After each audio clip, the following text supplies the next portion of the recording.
आज हम लोग पार्ट्स ऑफ ए सेंटेंस में ऑब्जेक्ट के बारे में पढ़ेंगे।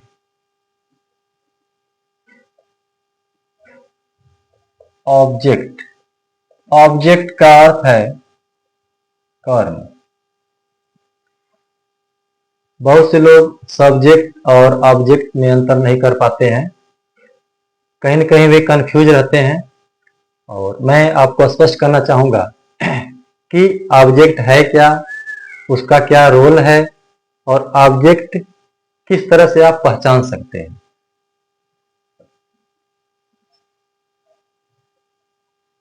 अगर ऑब्जेक्ट को आप एक वाक्य में लिखना चाहें तो सब्जेक्ट जिस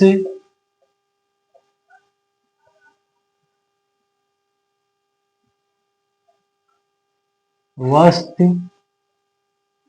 या व्यक्ति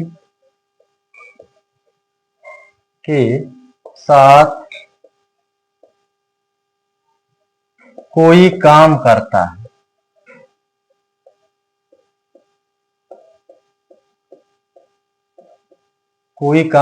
है, वह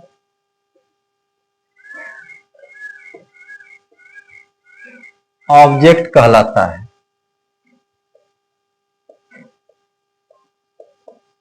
वह ऑब्जेक्ट कहलाता है,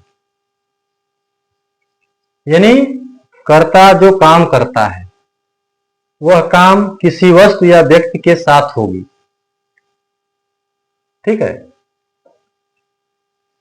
जैसे यदि हम एग्जाम्पल ले लें, यू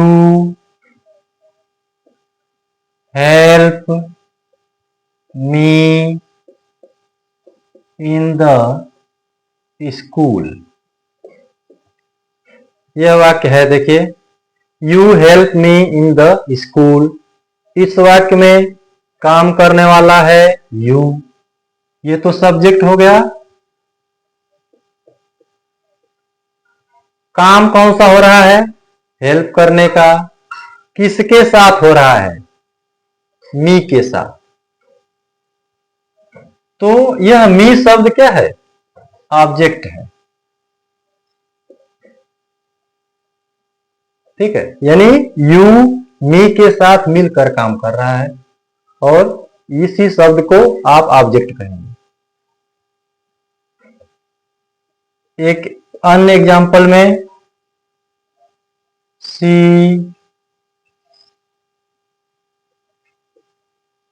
taught हिंदी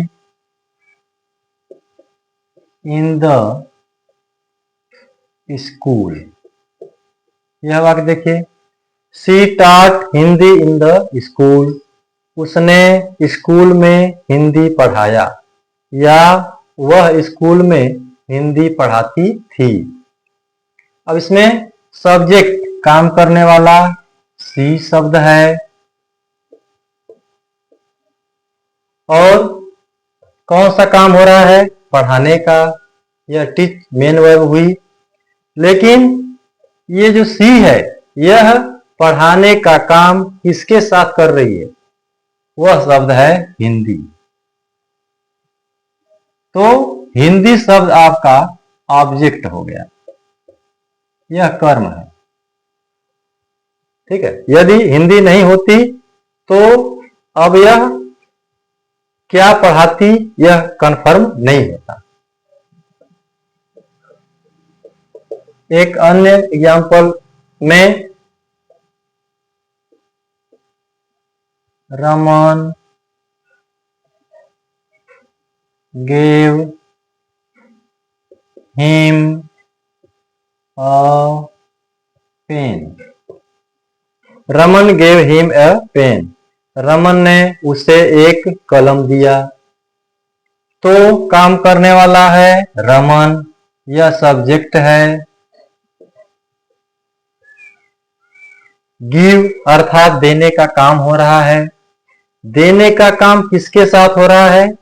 हिम। इसको कलम दी गई तो यह ऑब्जेक्ट है। हिम शब्द ऑब्जेक्ट है। और ए पेन यह भी ऑब्जेक्ट है। अर्थात इस वाक्य में दो ऑब्जेक्ट आ गए। अगर ये दोनों नहीं रहते तो कोई काम नहीं होता।